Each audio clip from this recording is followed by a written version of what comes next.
Hello and welcome to this episode. It's episode number 7 of the Property Forum Chat Show. This is the show where we talk about topical things in property. We try and cover some interesting content to help you guys out there either start your journey in property or learn something different. You never know what kind of snippets you'll get up, you might pick up in these kind of webinars. So we've got an exciting topic today, and we're going to be talking property sourcing and learning lots of tips and tricks of how to get the deals ahead of your competitors. That's the key, isn't it? There's lots of people out there sourcing properties. Properties are, a keen investment strategy, and lots of people want to get into it, and there are lots of people already into it. So how do you learn the tips and tricks to get yourself ahead of that competition? I'm extremely excited to be introducing Simon Zutshi in a moment. But before I do that, let me tell you a little bit about myself for those of you who don't know me. My name is Nicholas Warwork. I'm the CEO of Property Forum. I'm also an internationally published author with the For Dummies brand. We've all heard of Excel for Dummies, marketing for dummies. Well, this is international real estate for dummies, investing in international real estate for dummies. And ultimately, I cover all, it's not just about property in, Spain and Bulgaria and wherever. It covers everything. It's actually got HMOs in there, JVs. We talk about sourcing. We talk about finance. We talk about lease options, rent to rent, the whole 9 yards, all in there. Huge book, hugely exciting. But without waffling on too much about myself, without further ado, I'm going to introduce onto the show today, and I'm extremely excited to have him here. Someone that I've followed from the start, a cracking peer in the industry, and this is Simon Zutshi. Welcome to the show, Simon. Nick, hello, welcome, and thank you so much for asking me on. I'm really excited to be. I think we're going to have a great talk today, Nick. It's going to be brilliant, isn't it? I think, between you and I think we've probably got to be 45, 50 years worth of property investing. So there's hopefully a few things we might be able to share with people that might be useful. Let's see what happens. But I just want to, let everyone know about Simon, and I'll get him to do his own introduction in a minute. But, Simon's an extremely experienced property investor. He's an author. He's got a cracking book out there called Property Magic, which you guys need to go and grab. I'm sure he'll show you a copy in a moment. It's on Amazon, bestseller, cracking book. Read it myself, learned lots myself. He's a public speaker, property educator and mentor, and he's recognised as one of the top wealth creation strategists in the UK. Very excited to have him on. So ultimately today, it's all about property sourcing, isn't it, Simon? Yeah. So, I guess we want to, talk about a few different strategies. I mean, the strategies for sourcing will differ depending on what property strategy you're implying. You're employing, whether it's a commercial to residential conversions or HMOs or lease options, rent to rent. It's going to vary differently, isn't it? But yes. Before we get into the meat and the detail, I want to say to everyone on the channel, please subscribe. You've got our channel here. Click the subscribe, click the bell. I know it's boring. You hear it all the time and it's annoying. But if you don't do that, you'll never see our videos come live. You'll never see this great content and these great guests that come on, giving you lots of free, great content to digest. So please do that. And also, we're really keen to hear you in the comments. We've got lots of pre-registered questions. So hi to everyone that's logged on from that. Say hi in the chats for us now, and I'll try and call out a few names of people that are live and post your questions. This is an interactive webinar. It's live. It's live for a reason, because we want to answer as many of your questions as possible and get the answers that you're looking for. Can't promise to come to everyone, but we do come to a lot of people. And those that are keen, those that are on the live chat, they're the ones that come top of the list, because we want to get you going and get you chatting. So whether you're watching on Facebook, YouTube, get your questions in there, please, and we'll get them answered. But yeah, I guess, where do we start, Simon? It's a big topic, isn't it? Can you give me your introduction about yourself? Hopefully I gave you a not too bad introduction there, but tell me what you're doing at the moment and what you're up to. We actually first properly met when we were both filming for Property Elevator, the Sky TV programme, which is quite exciting. We did a series of those together, which is great. Cracking show on Sky Property TV. Absolutely. I started investing back in 1995. So this month, August, is actually 25 years of investing. Wow. And to be honest, the first couple of years, I didn't have a clue what I was doing. There were no YouTube channels. The internet wasn't really around. You had to go to estate agents to get details. And it was a very different world there. And so it's great that there's lots of free information. We'll talk about that later on, I guess, all these free resources that are available. It took me 8 years, but I kind of pretty much replaced my income. I was working as a graduate trainee, then a senior manager at Cadbury's in Birmingham. And I left that job, not because I didn't like the job. I just didn't like getting up early in the morning. And I didn't like the fact that I couldn't go on as much holiday as I would like. I love going on holiday. I actually get up really early now, but it's because I want to get up rather than because I have to get up. There's a big world of difference there. And then in 2003, I'd done quite well in my property. I'd left work, but I was really quite lonely. I noticed that none of my friends had property, none of my family had ever invested apart from their own homes. And I thought, I'd done quite well, but I thought I'd also made lots of mistakes. I could have done much better. And a few years before, I'd started investing in myself, in my own personal development. And I learned how important it is to get around like-minded people, who can support you and encourage you. So I went online to see if there's some sort of networking group for property investors. And there wasn't anything at all. And I was going to a business networking meeting where you go for breakfast and you introduce people. And I've done those, and they just weren't working for me at all. Yeah, exactly. Well, I met loads of people who would help me in my property business, but none of them were investors themselves. They didn't really know what I was trying to go through. So in 2003, I set up the very first networking meeting in the entire UK for property investors, and I called it Property Investors Network. We're still going 17 years on with the largest network, 50 meetings around the country. Right now, as we film this, we're all virtual, obviously. But it's a great way to meet other people. And you know what? Some of the things I've learned, and what I'm going to talk about today, deal sourcing, and some of the real secrets about deal sourcing, I learned from people at my network meetings. I remember it was actually 2006, and there were 3 specific people I met through networking that changed the course of my direction. I've been investing for 11 years at that time. I thought I knew what I was doing. I'd single lets, I'd HMOs, I'd done flips. And I met a guy from Leeds called David who told me that he was buying property 30% below market value. And I said, well, what's wrong with it? He said, no, there's nothing wrong with it. It's just that people are motivated and they need to sell really quickly. I said, well, surely that's not very fair if that's not fair on them. And he said, well, for these people, they're in a situation where maybe the speed and certainty is more important than the amount of money they get. They've got a problem we can solve. So we're looking for an ethical solution. So I thought, well, that's pretty interesting. And then a couple of months later, at another one of my network meetings, I met a guy called Doug, who was a mortgage broker, and I was chatting to him about this. And he said, yeah, Simon, if you find someone at a big discounted property, at the time, you could get a mortgage with Mortgage Express. So you'd buy it cash. Using good old days, eh? Good old days. Same day remortgage. Self-certified mortgages. And buy a property with no money. I thought that was brilliant. And then about a month later, at another network meeting, I met a guy called Tony. And Tony was living in London, investing in London M25. He was advertising nationally for these motivated sellers. And anytime he got a lead outside of London or M25, he wasn't interested. And he said, well, look, do you want to have some of the leads that are up north? And I said, yeah, great. So I actually bought probably about 10 properties. Most were from him, so I found myself over about a 6-month period. And I pretty much doubled the size of my portfolio that had taken me 11 years in 6 months, because I was buying no money down from motivated sellers. And it was all about finding people who really need to sell. I guess that's what deal sourcing is all about. A lot of people go out looking for deals, looking for properties. And yes, you can do that. But I prefer to teach my students to look for people who need to sell, then work out if the deal is something you want. And if it is, great, you can do it if it fits your strategy. If not, if it's out of area or doesn't meet your strategy, or it's too big or too small, then maybe you should think about selling it on to another investor who doesn't have the time or the knowledge or the inclination to find deals themselves. And you can make a really good income from doing that. Definitely. And actually, when I'm mentoring my clients that are getting into property, or they've got a few deals and they're kind of stuck or run out of capital and stuff, it's definitely about creating a property business. It's not just sourcing properties for yourself the whole time. It's about running a business in property.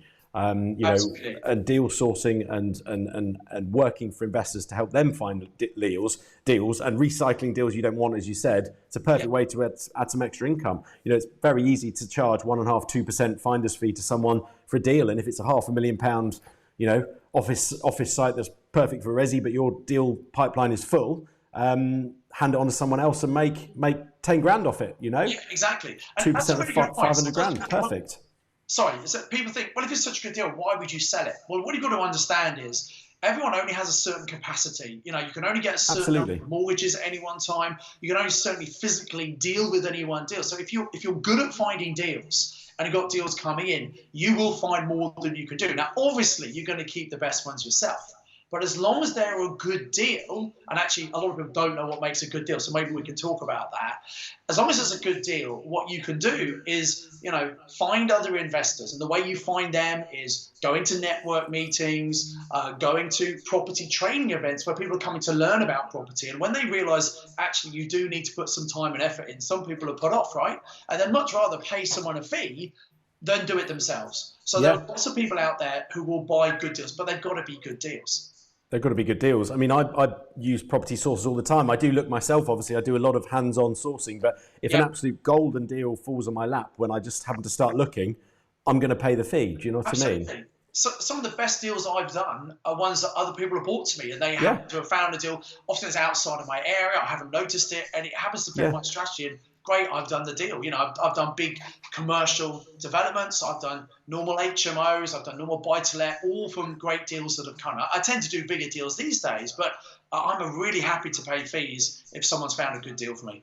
Absolutely. And, you know, just for the record, whilst we're on camera, I'm looking for office to residential deals. Any good PD deals? Let's get the picture there, Simon.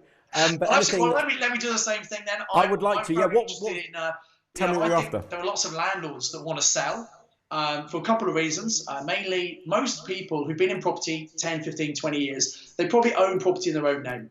And if they've got a lot of property, and if they're a higher rate taxpayer and they've got mortgages, which most investors are and have mortgages, they're going to be hit by Section 24. Now, I know there are lots of things you could do, but we're meeting lots of landlords who are saying, you know what, I was planning to retire in 5, 10 years anyway, and I'm going to be smashed by tax now because of Section 24. And some of those looking to retire early. So I'm using purchase lease options to acquire portfolios to give them a great strategy where we can phase the sales over a number of years to help them minimize the capital gains tax they pay. We take on the properties, we take all the hassle, and then go and sit on the beach and do whatever they want. And it's a great solution. So if you know landlords who want to sell and maximize the price they can get, really interested in looking at those. Don't be shy. You know, Simon and I are out here in the industry as, you know, I guess industry commentators and educators, but we're still doing lots of deals. So don't be shy to send us your deals, guys. And LinkedIn's a great way to get hold of me. We could be a good buyer for you, right? Now, let me say hi to Mansour Minas. Thank you for saying hi to us, Mansour. Anyone out there, I can see lots of you watching, but no one's posting. So post your questions, please, guys. We want some live posts, some live questions coming in. Can I make a comment on that, please, Nick? You know, it's interesting. We run lots of free webinars. We do lots of videos, and there are a lot of people who just watch stuff. And that's great. You know, it's great to educate yourself. But, you know, property investing is a participation sport. Definitely. You have to get involved if you want to be successful. And I think there's a great saying from one of my mentors, a guy called T. Harv Eker: how you do anything is how you do everything. So if you're somebody who just sits back and watches and doesn't comment, doesn't get active, doesn't get involved, you know what? Have you really got the right attitude to be successful? So just start doing little things. You know, there's no such thing as a silly question. So don't be worried about asking something that might seem silly. You know, if you don't know, you don't know. And one of my favorite sayings is, you don't know what you don't know. So ask questions. I use that one all the time. That's so true. It's so true, isn't it? Right? So ask questions, get involved, comment. If you like something or you don't like something, that's fine. Comment. We're big boys. We can take it. Come and ask your questions. And we're here for the next hour or so for you. We'll talk about a lot of stuff about deal sourcing, about finding great deals. And remember, for me, I think deal sourcing is the most important skill that any investor should have. How to find good deals. People think deal sourcing is all about selling to other people. No, it's about finding great deals. And when you get good at that, if you have more deals than you can use, then you might sell some of those to other people. Then you've got multiple streams of income. You've got the deal sourcing and selling, and you've got deals for yourself to do. So I think one of the things that happened when the COVID-19 pandemic hit in the UK and everyone went to lockdown, I think it was a real wake-up call for many people who only have one income stream. That was maybe their job or maybe their business, and now millions of people are on furlough. And unfortunately, some of those people are not going to go back to work, you know, in October when the furlough scheme ends. And there can be millions of people getting unemployed. We're in this big recession. It's going to get worse. Unfortunately, we're going to see property prices come down. down. But actually, if you know what you're doing, it's a great time to be picking up deals, because think about this, guys. Do you reckon it's easier to negotiate a good deal when everyone thinks the market's coming down, or when everyone thinks the market's going up? Now, I believe you can actually get a deal all the time if you know what you're looking for, but absolutely, there are definitely more deals when the market's coming down. Yeah, 100%. I mean, it's, you know, we call it a buyer's market, don't we? And yeah, I guess with the whole, you know, all the PD rights, there's all this commercial to resi, there's the new E-class that's coming in that's replacing sort of A1, A2, B1 and all those classes are being amalgamated into a new E-class, aren't they, at the end of the month? I think it's either the 31st of August or the 1st of September. But and some lots of the planning current changes coming. development rights, they're actually getting rid of them. So you've got a limited amount of time. So there are more coming in, but I think the current ones are really, really flexible. And the new ones, we're getting more of them, but there might be some more hoops to jump through. And so actually now is the time. As a market, we're in this, right as we're filming this right now, there's a little bit of a mini boom because of all the pent-up demand coming through from lockdown. But don't be fooled by that, guys. You know, this is a temporary thing. We are going to see property prices come down. Why on earth would the government bring out all these new development rights? Why on earth would the government, you know, get rid of stamp duty, have the stamp duty holiday until next March if they're not trying to stimulate the market? They're doing it because they know the market's going to crash. Yeah, no, I could agree. Thank you, David Adewale, for posting. Hi, he says hi to both of us there, Simon. Keep the questions coming in, guys. I'm going to go to some questions that are coming in. Firstly, so specifics here. We've got, I mean, this is an interesting one because we're talking about the markets. This is a good one to bring up right now. This is from Chame. He's asked, with the UK entering a recession, is now the time to buy? Well, we've just said we think it can certainly be. But he's most concerned about rental arrears. And also, what's your view and how do I source properties with life tenancies where the seller stays on until they pass away? Okay, so interesting one. Well, we could fill the whole hour just talking about all those things. But let me give you just a couple of quick points on that, which I think will be useful for everyone.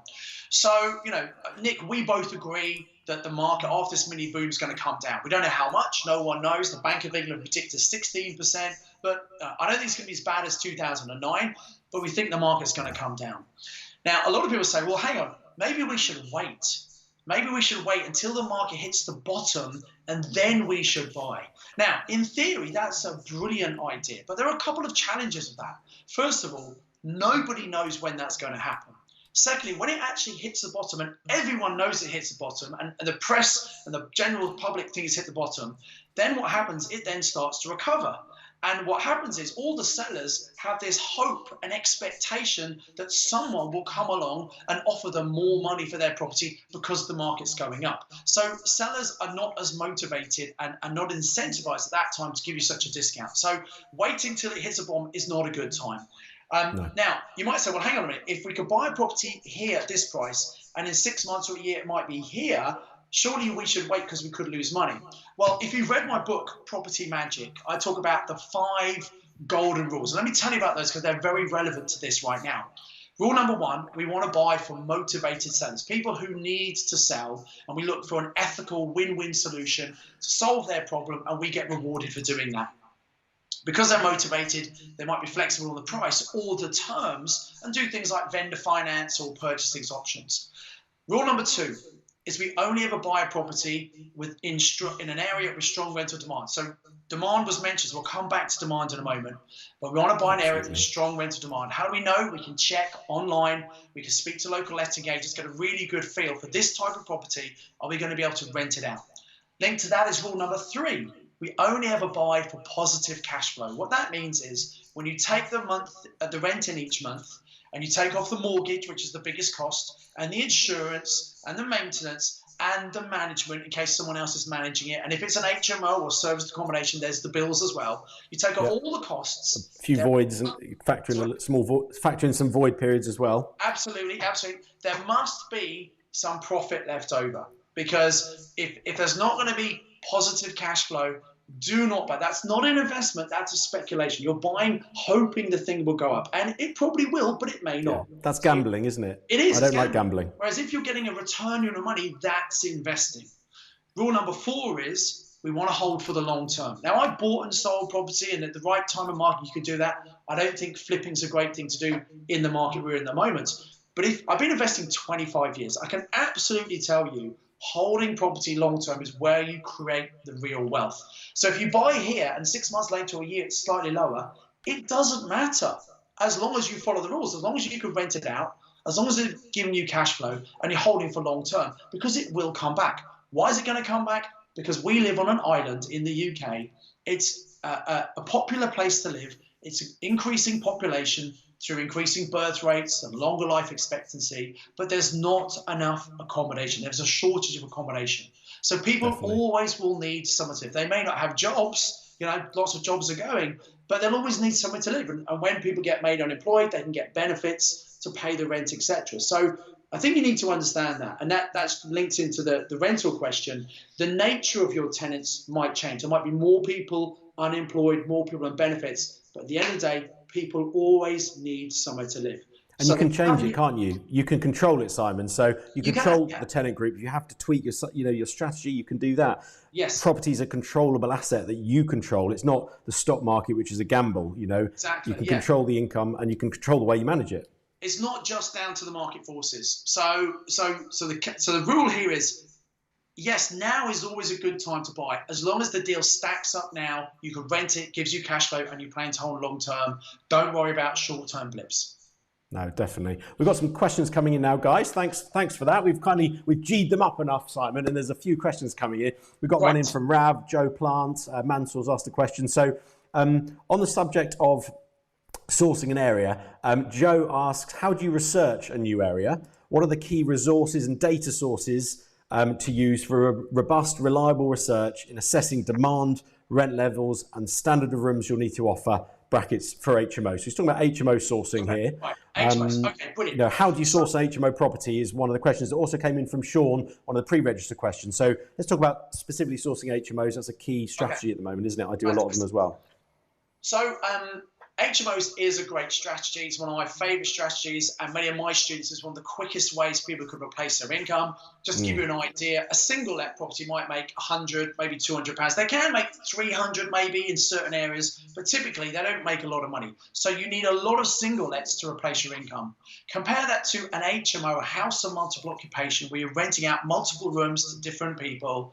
A good 6-bed HMO, which I think is the perfect number actually, that should make £1,000 profit after all the costs. So if you're making £1,000 profit a month, how many of those do you need to replace your income? The average person, 3-4 of those would probably be enough, okay?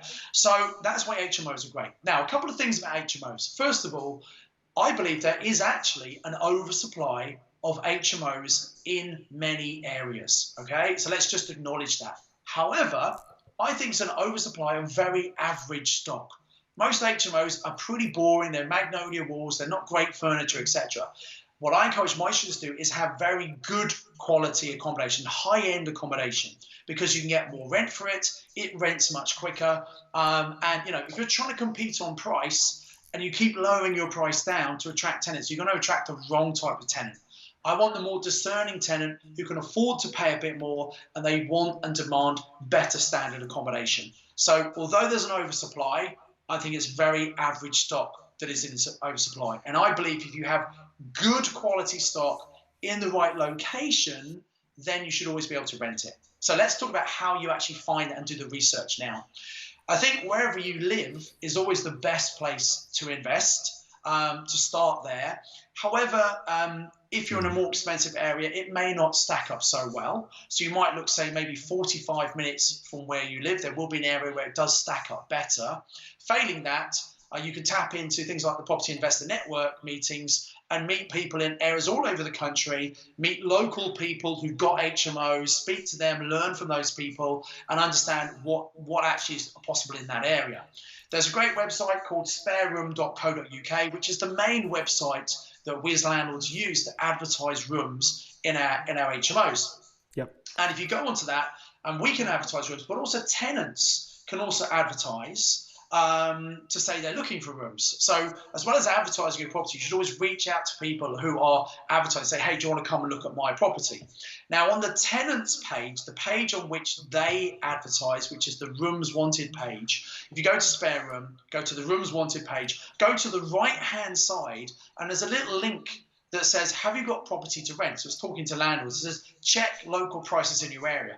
Click on that, and it will show in that postcode area for rooms that are single or double, with or without bills. It will show the average rent, it will show the minimum and the maximum rent.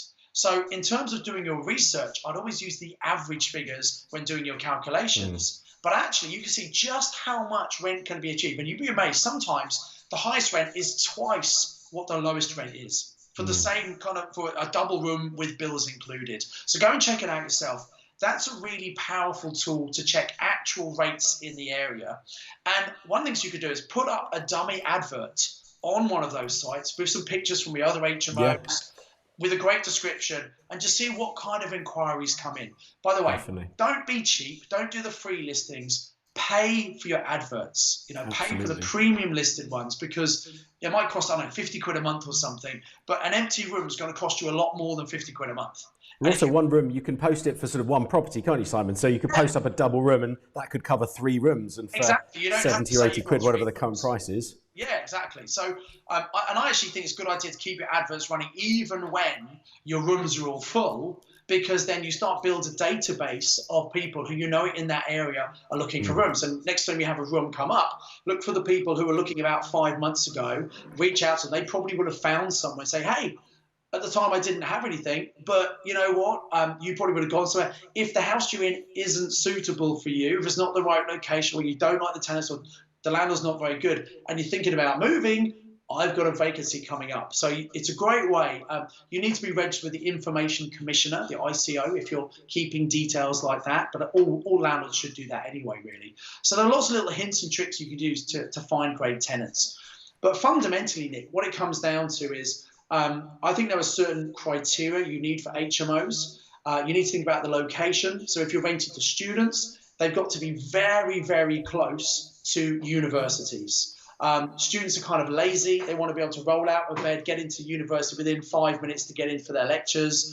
There are certain areas around the universities where people want to live. So you can go to the university accommodation office, speak to them, find out how much accommodation the university can provide compared to the numbers of, say, first-year students coming in, and really work out, is there an oversupply or is there some capacity? Now, again, in many student areas, there is an oversupply of accommodation.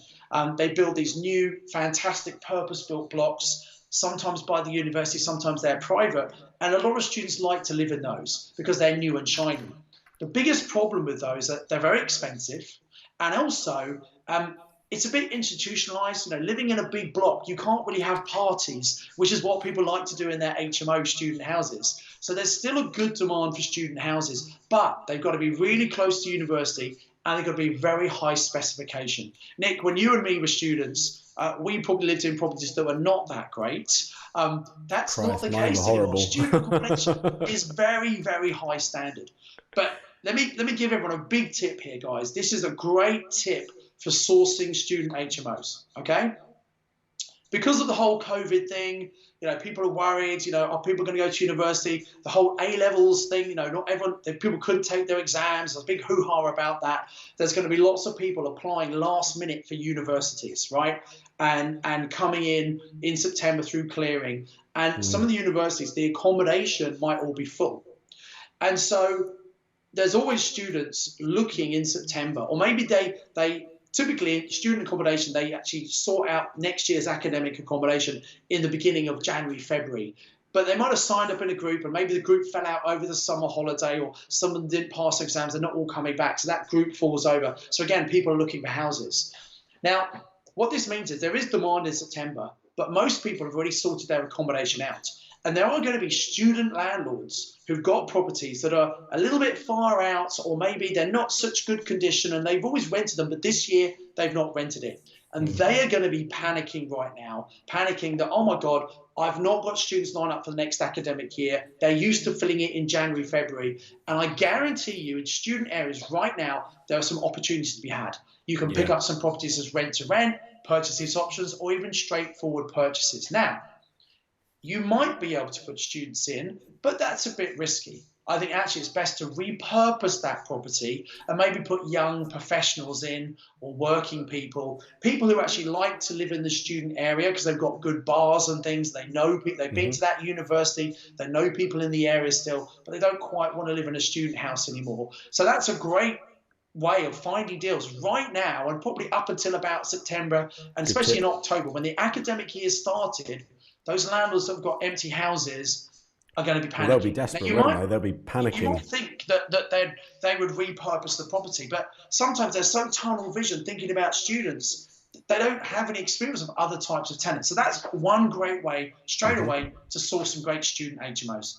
Yeah, I did a good few rent-to-rents myself back in the day when I was getting started. I find it as, with people that have less capital to invest, little or no capital, it's a great way to get into property, to learn how to manage properties. It's not a huge wealth creation route, but it's a great way of getting some income, some passive income, replace the job and gradually get into a full-time property career, and then start building the wealth. It's also a great way of building credibility, because, if you're looking for other people to joint venture with you or lend you money, they might look and say, well, what do you know about property? Well, if you've done some rent-to-rents and you've got some experience, and even though they're not your properties, you've shown you know how to manage the properties and it works, you can show them around, say, look, this isn't mine, but I want to start buying these. It's a great way to build credibility. So I agree, rent-to-rent is a great strategy to start.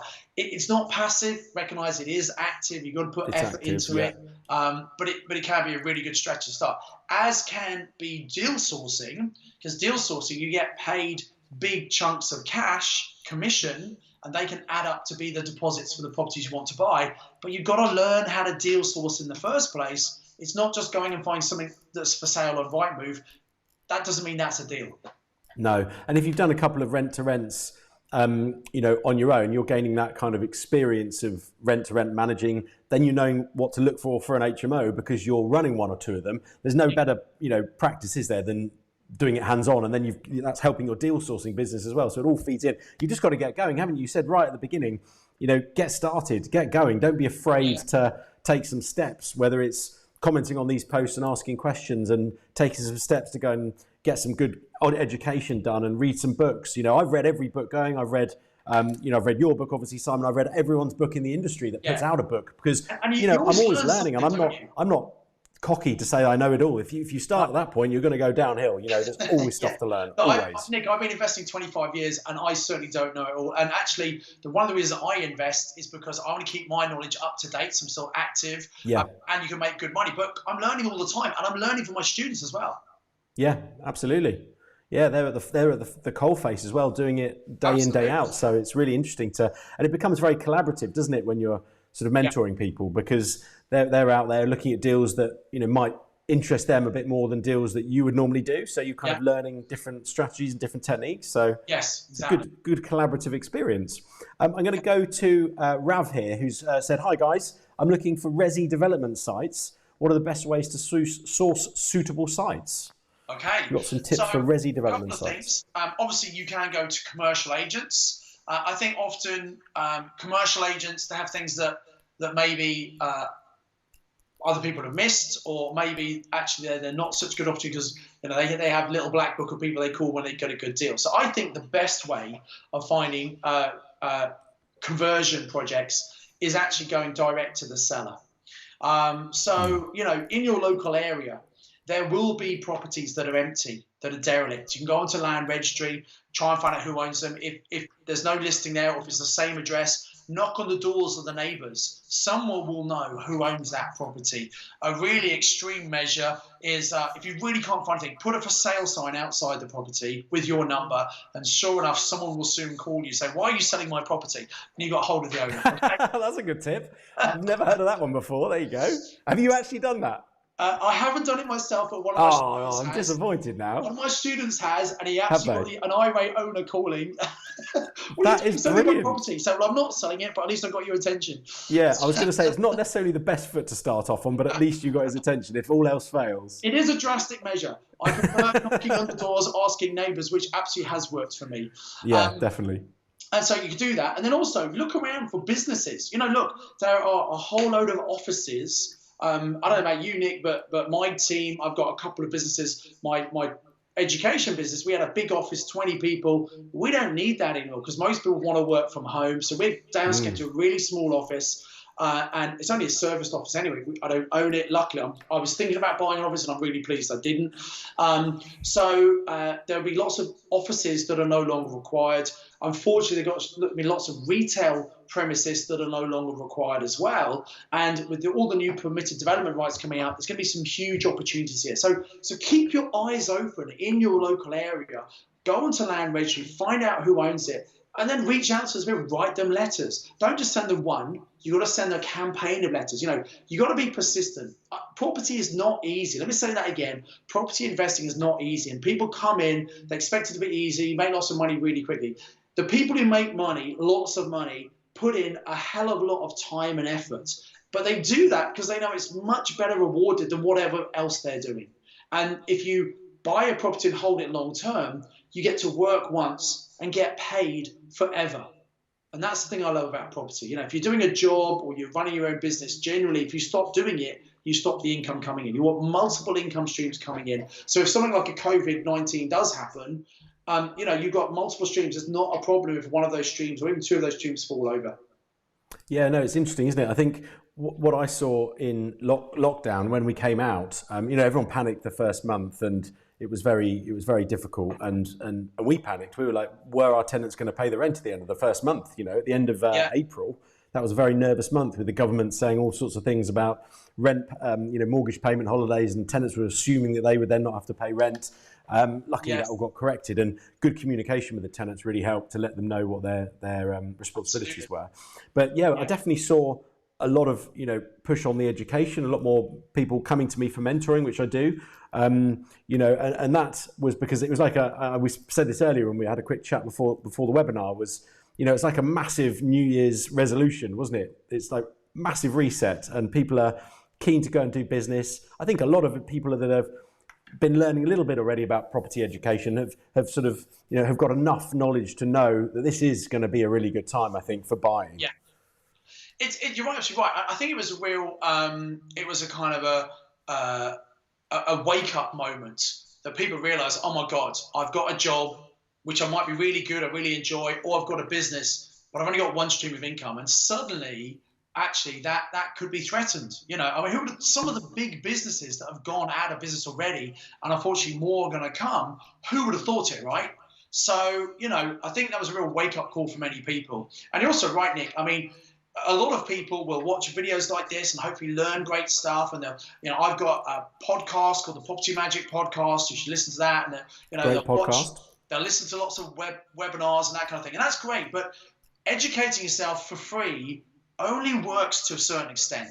Nick, I'm sure you know this. Definitely. Let's good to talk about this, because the property education industry, it's had some bad names out there, and it's been given a bit of a tarnish. But at the end of the day, good property education is critical for people to progress past the free ebooks that we all give out on Property Forum and our webinars, Simon. Everyone's giving the free stuff, and you could be overloaded, can't you? Yeah, it took me 8 years to replace my income, doing it very much on my own, making mistakes, doing the hard way. And yet, one of my friends, a guy called Greg Reed, who was also at Cadbury's the year before me, he stayed at Cadbury's for 20 years, got right to the top of the corporate ladder. And he took redundancy when Cadbury got taken over by Kraft. And he came to me because he knew I'd left because of my property. And he dabbled in property in the mid-2000s and got a bit burnt. And so he although I knew him, we're friends, he wanted to check me out, so he checked me out online, came and did a 3-day course with his wife, who started at the same time as me at Cadbury's. And when he did that, he realized he didn't know what he didn't know. And he then came on Mastermind. And what happened was he replaced his leaving salary, which, by the way, was a lot higher than mine. He was there 20 years. I was only there 5.5 years. He replaced his salary in 8 months.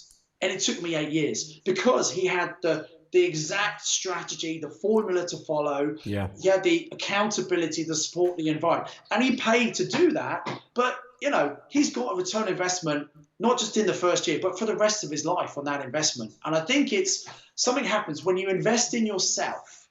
It's like backing yourself. You get a psychological upgrade, and not only do you learn stuff you maybe didn't know, but also something happens to you because you kind of value yourself more.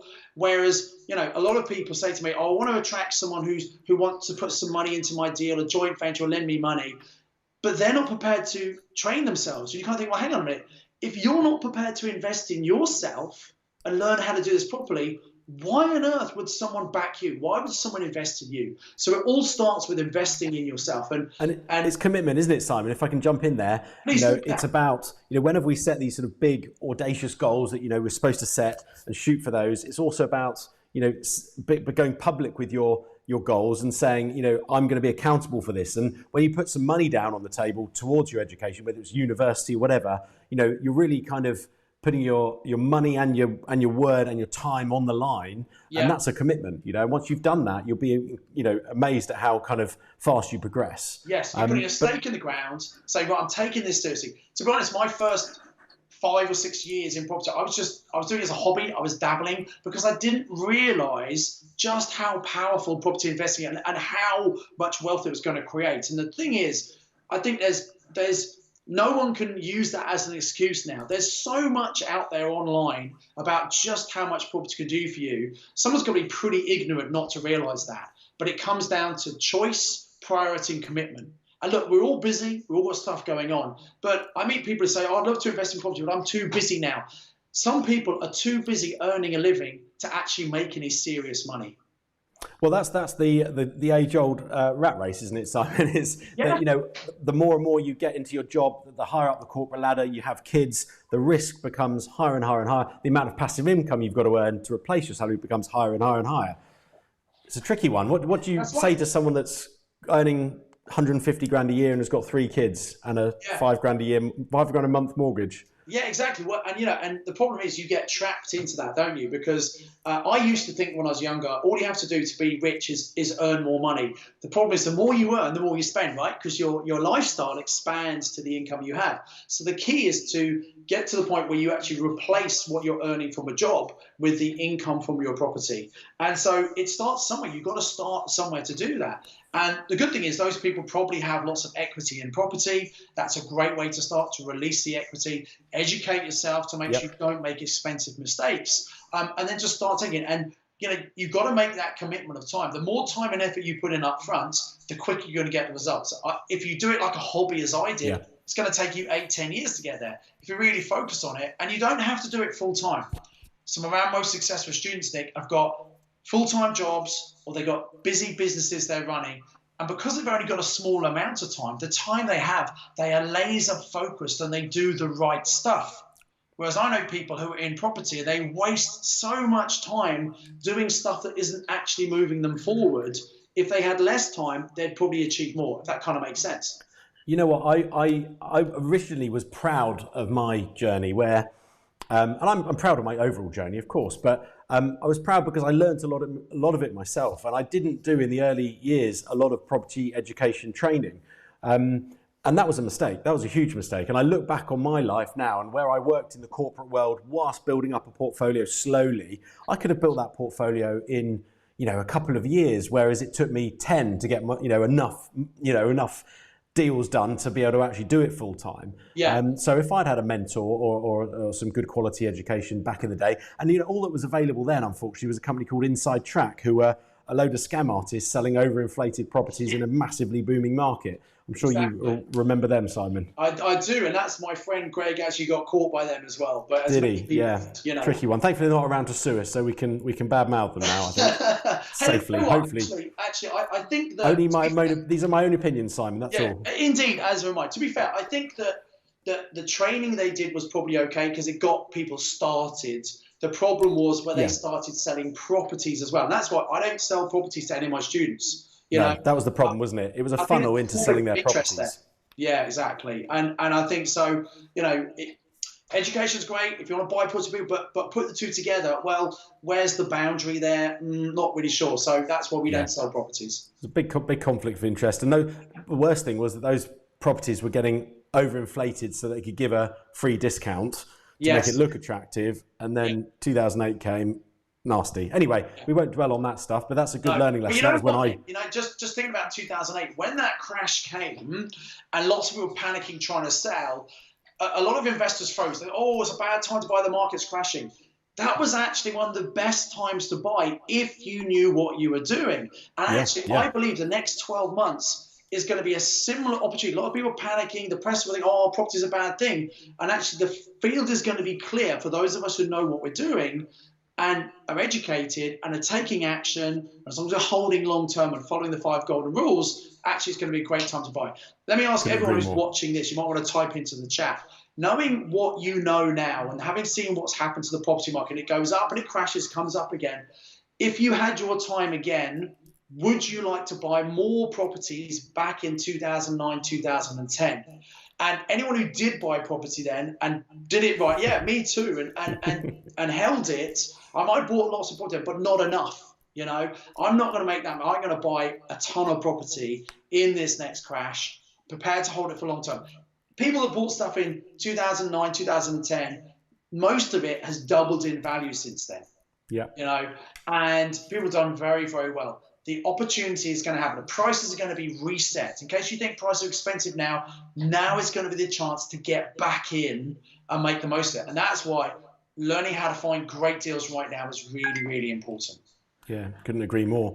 David Adwelli, bless him. Thank you so much, David. Oh, he said absolutely yes to that. He's agreeing with us. But I've come to you. Good timing, David. Coming to your question. And he says he's got some investors buying with a mortgage at the moment. However, completions are taking longer than normal. Lenders are doing more checks. How else do you suggest to take advantage of the current economy state?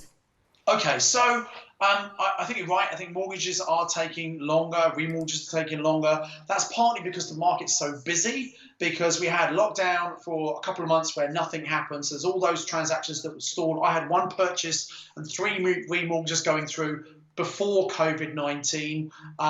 Everything stopped for 2 months. And then also you normally get in spring and summer a bit of a boost in the market. Anyway, so all of that is happening now. So mortgage brokers, solicitors, agents, everyone is really, really busy. That's why there's this mini boom, okay? So I think what you want to do right now is get ready.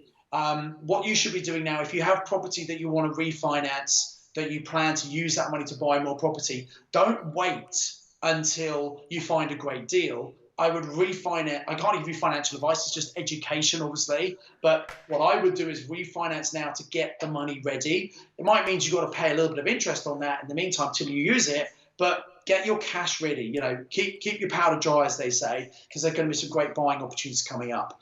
Start speaking to, if you're using joint venture finance or private loans, start speaking to people. Tell people what you do. You should raise your profile on social media. I went to a talk. There was a big event that I went to because a couple of people were speaking I wanted to see. Grant Cardone is in November. Grant Cardone was speaking. I've actually spoken on the stage with Grant Cardone, and he was up, and I wanted to hear his new talk. And he came on stage and he said, people need to know who you are. People need to know who you are. And that was his whole message. And he went on to explain that last year he raised $300 million without spending a penny on advertising or any brokers, purely from his Facebook and Instagram channel. Now, he's got millions and millions of followers, and he's been doing it for 10 years.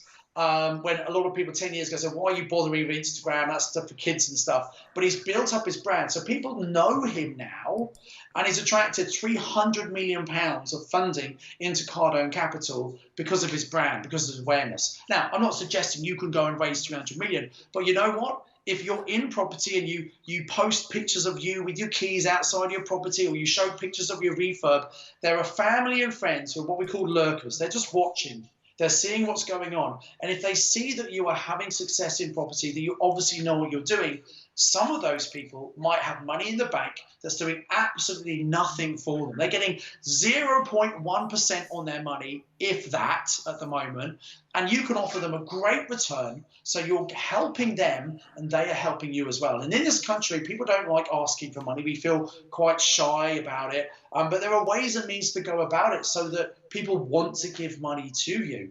I haven't got time to go into those today. Maybe we could do another one of these things about raising finance in a few months or something, maybe, Nick. I mean, Nigel's actually asked, one of the chaps who's registered has asked, how do I approach investors? Perhaps you can just do a 1 minute top two tips. So let me give you a couple of mistakes people make. Okay. Yeah. First of all, people go asking for money. Don't ever go asking for money. Okay, because it's not a great position to come from, because, you know, if you think about it, if you go asking for money, people have all this kind of negative connotation of what it means. So instead, I would offer opportunity. Instead of coming from a place of a lack, I don't have enough money, I would go and say to people, look, I've got some great opportunities. Would you like to share in this? Okay, so that's one thing. It's a different perspective. Secondly, I never ask someone direct for money. I'd say, who do you know who might want to get a better return on their money? And it gets them thinking about people they know, but also if they have some money, they can talk to you about it without feeling like they're obligating themselves. And, you know, if they're interested, obviously they can then do something with you. So don't ask people direct, ask them, who do you know who? And then secondly, talk about who wants to kind of share some of the profits of my investors. That's two quick tips that will change the way you approach people. And as I said, make sure that people know what you're doing and raise your profile on Facebook and LinkedIn and Instagram, whatever. Let people know that you're a property person and that you're not going to lose their money, because that's the most important thing people are worried about.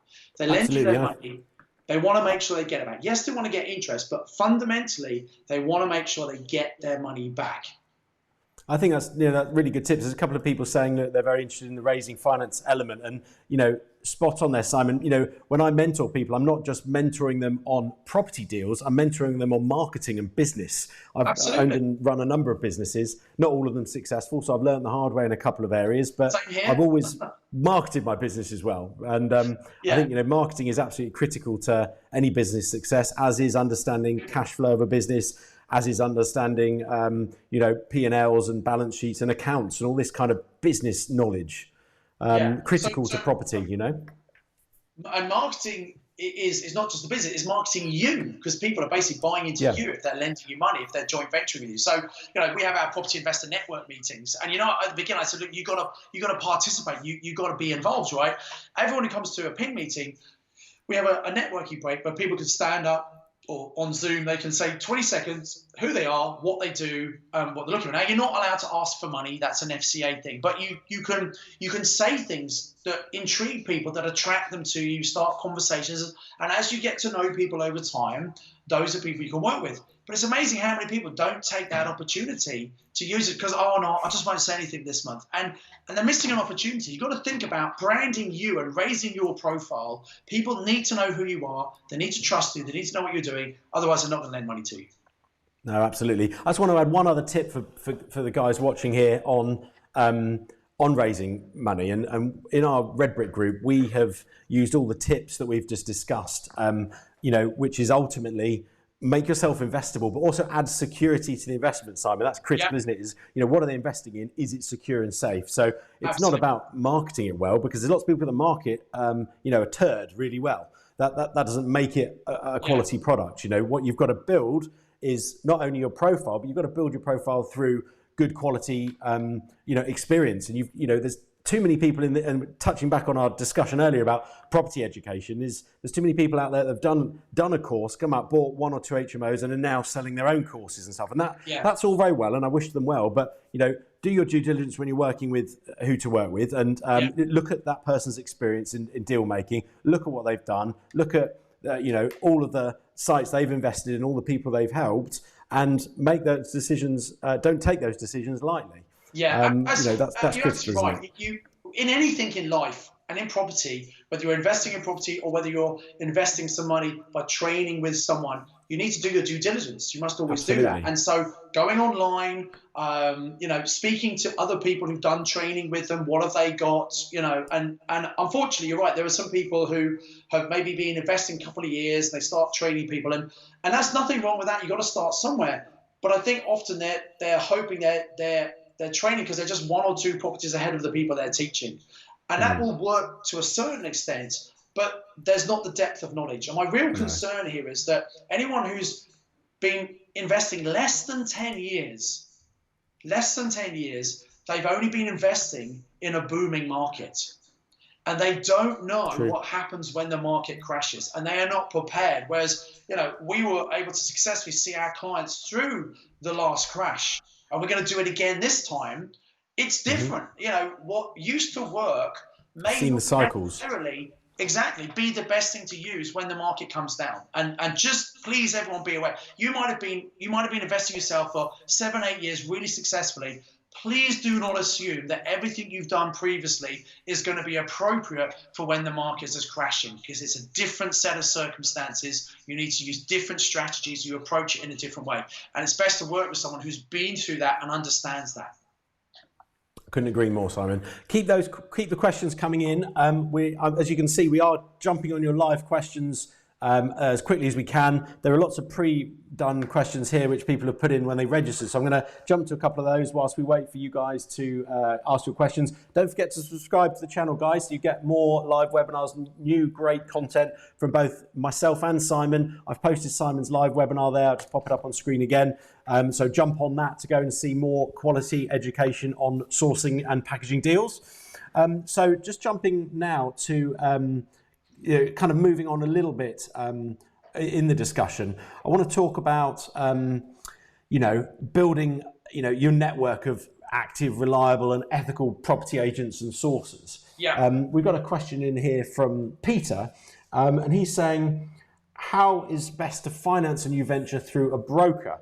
How to renovate an area when you wouldn't have trusted trade contacts. So it's, finding a good broker, and actually, I'm sure you've got a great broker. You've worked with Simon. I've been through many bad ones, and we're using Lucy, the MD at Vantage Finance at the moment. They're one of our partners in Property Forum. They're extremely good. So check those guys out and check on our YouTube channel. She's done some mortgages for me as well. She's very good.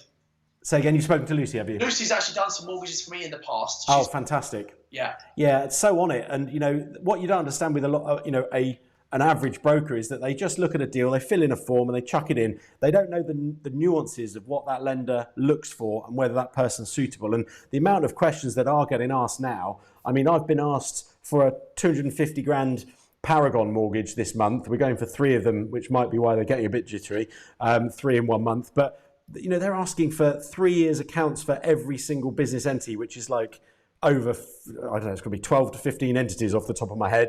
Yeah. They're asking for 3 months bank statements for everything. They're asking for every rent level for every property, full asset and liability sheets. This is for like a buy-to-let mortgage for about 200 odd grand. It's insane.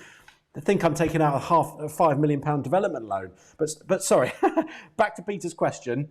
How to find a good broker and how to find good trade contacts in an area you don't know. Have you got any tips around that? So let's talk about brokers first of all. So again, if you go to Property Investor Network meetings, you can meet other investors. Getting recommendation and word of mouth is always a really good idea. We actually have a broker at each of those meetings. Usually they're local to the area. Okay. And the important thing is, as you quite rightly said, they actually understand what we're trying to do.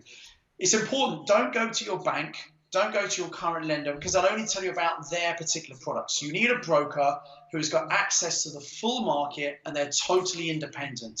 So that's the first thing.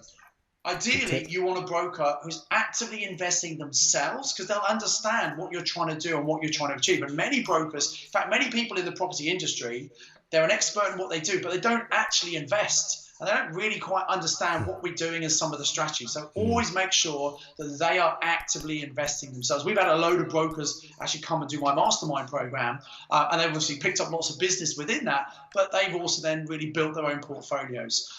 So I think that's it. Recommendations, word of mouth, and check that they're independent and they're ideally investing themselves. To find good trades, give you a couple of tips. So again, word of mouth recommendation. I think it is good. Sorry, it's hard to find good trades right now because there aren't enough good builders. They're all really so hard, busy. isn't it? You know, I'm sure you've seen that as well, Nick. Tricky. No, it's really tricky when you went to find the good guys. They're all busy for months and months, or they're taken up on big projects. So word of mouth is one thing. What you can also do is, if you see in your local area, often builders will have signs outside properties they're working on. So take a picture of it, and then keep an eye on that property. Once the builders have gone, so not while the builder's there, but once they've gone, you go and knock on the door and you ask to speak to the owner and say, look, I'm sorry to bother you. I noticed that you saw a sign outside your house, you had some work done at all. I'm looking for some good builders, and I just wanted some completely independent advice. The company you just used, can I ask you, were they any good? Did they come on, did they come in price and time? Did they clean up after themselves? And you get as a really good, and most people, as long as you're nice and polite about it, they're happy to just answer a few questions. Say, look, you're just looking for someone yourself. And that's a great way to get someone who's just used them to see how good they are. If you don't have anyone local, you can ask at a networking meeting. So those are the tips I'd use to get good builders. Yeah, and I think you also need different trades and different advisors for different deals and different levels of deal. Yeah, we've got a guy that knocks floor plans up for 500 quid, and that's great for a quick HMO conversion. But actually, if we're doing a micro studio scheme, we're doing one of 42 units in Newbury at the moment, just completing in September. That needs full M&E drawings. It needs massive amount more detail on the drawings. So then we need a fully fledged architect for those kind of things. You got to make sure that the team you're using are fit for purpose. A builder who's done your attic extension is not going to be able to build your 42 unit development, right? No. So you've got to make sure that they are expensive. And sometimes, builders get excited about doing bigger projects, but they're just out of their depth. They're well out of their depth, yeah. Don't understand. So it's really important to make sure you understand what have they done before, and speak to the people they've done them for, just to make sure they were good and appropriate for that. And here's another tip: when you get a good builder or good trades, look after them. And one of the ways of doing that is when they've done the job, agree with them. I don't think you should give them lots of money up front, because often that's a danger sign. They maybe have overspent on something else and they're using your money on someone else's price. So don't give them lots of money up front. But if you're going to agree to pay them each week, make sure every Friday you are paying them the amount that they've agreed, because they're going to pay their team. And check that what they've said they're going to do is what they've actually done. Now, if you're not doing it yourself, get a good project manager on bigger projects to do this for you. But if you're paying your guys on time, they're going to like that, because builders spend a lot of time chasing people who've not paid them properly. Always hold a little bit of an agreed retention before you pay them everything at the end, just to make sure that everything's done and all the snagging's been done properly. And one of the biggest tips when working with contractors and trades is make sure you agree with them up front what you want them to do. If you chop and change your mind halfway through, that's going to get expensive. My parents did this. My parents retired to the south of France many years ago. My dad was a GP and he was fortunate enough to be able to retire early. And they bought some land, they built a house, and they had an English architect in France who was working with a French builder, and they did a great job. And one day, Mum and Dad, they were going every day to look at the site, and they were living nearby in a rented accommodation. And they went into one of the toilets that had just been tiled, and they said, "Oh, this is lovely, but the tiles only go to like head height. They said to the builder, could we tile the whole thing?" He said, "Yeah, do whatever you want." So he tiled the whole thing, and then he got this bill at the end, and it's ridiculously expensive for the extra tiling, because it was a change to the plan that had been agreed.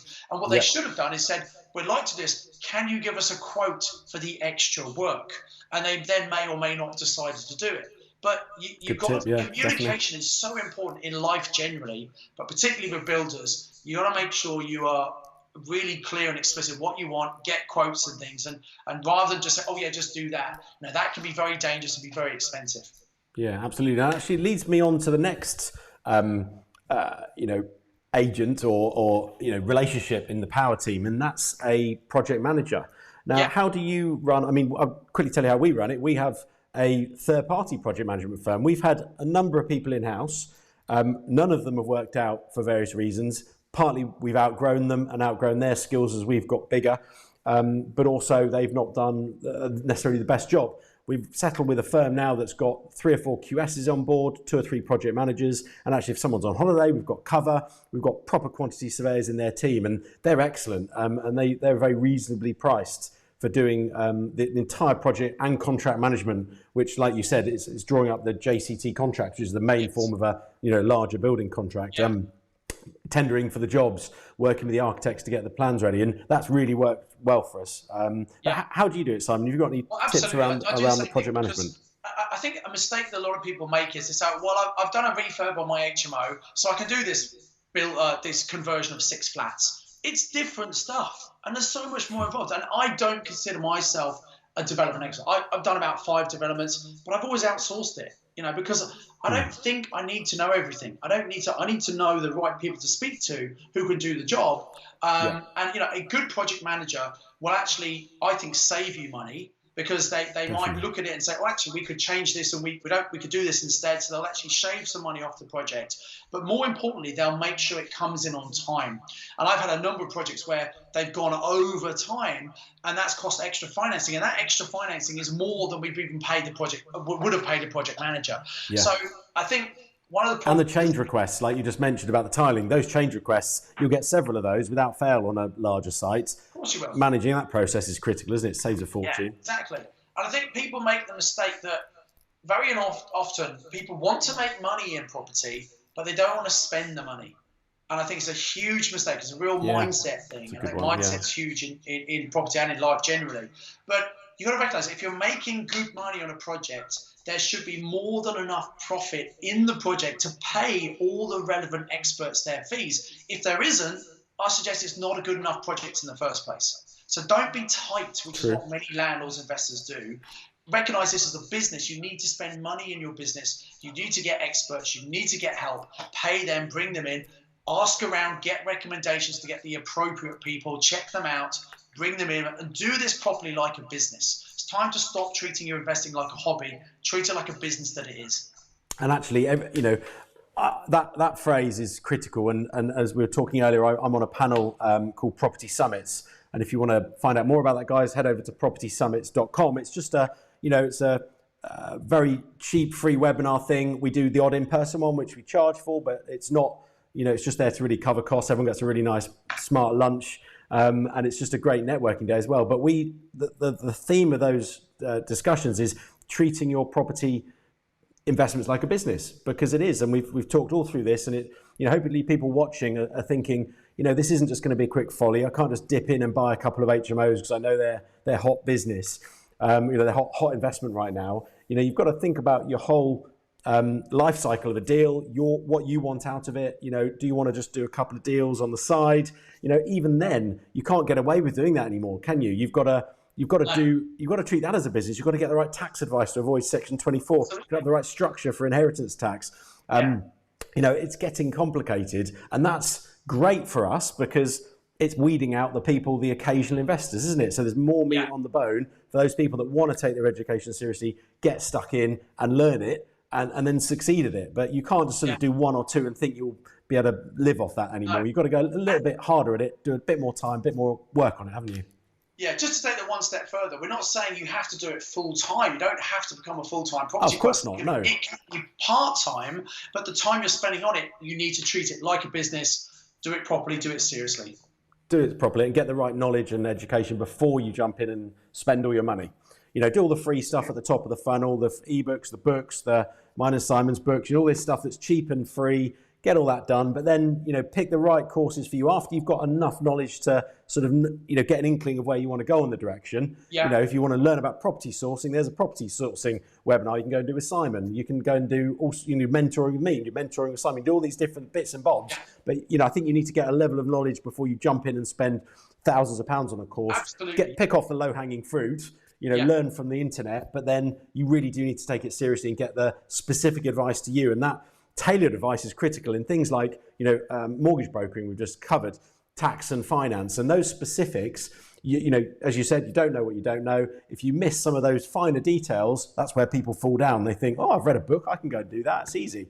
You know, that low-hanging fruit makes it look easy in many respects, doesn't it? Because it doesn't go into the detail, but detail is really important. It does make me laugh sometimes that someone says, oh, I read your book's really good, but it doesn't teach me everything. Well, no, of course it doesn't. Because you can't, you know. You could write 20 books and it wouldn't teach you everything. You know. It's I that know mad. everything about property investing for £12.99, please. Right, let's have a look through. I've got a couple of late questions that came in on the email, actually. I've got one here from Ravinder.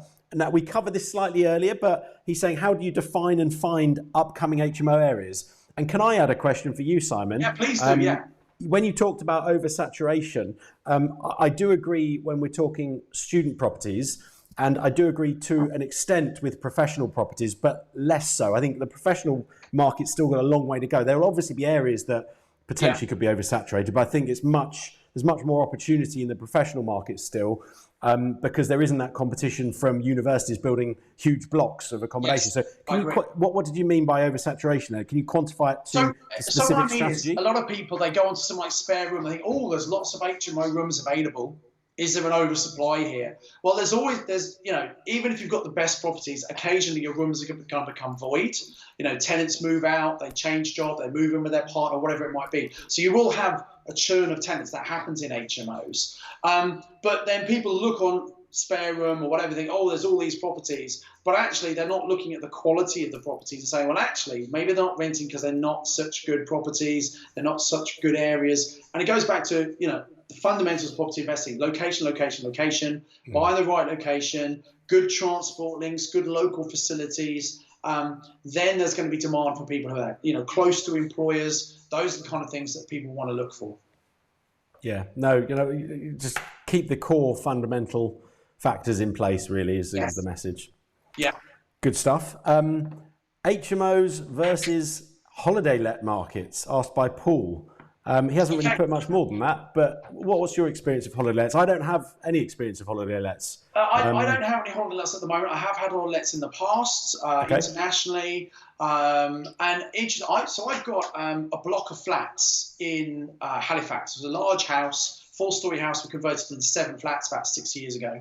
And the idea was actually to buy those and just flip on, but the market wasn't great. So we held on to them, and they don't make a huge amount of money, but, you know, they cover their costs. And I thought, you know what, I might dabble with some serviced accommodation. I don't really do serviced accommodation.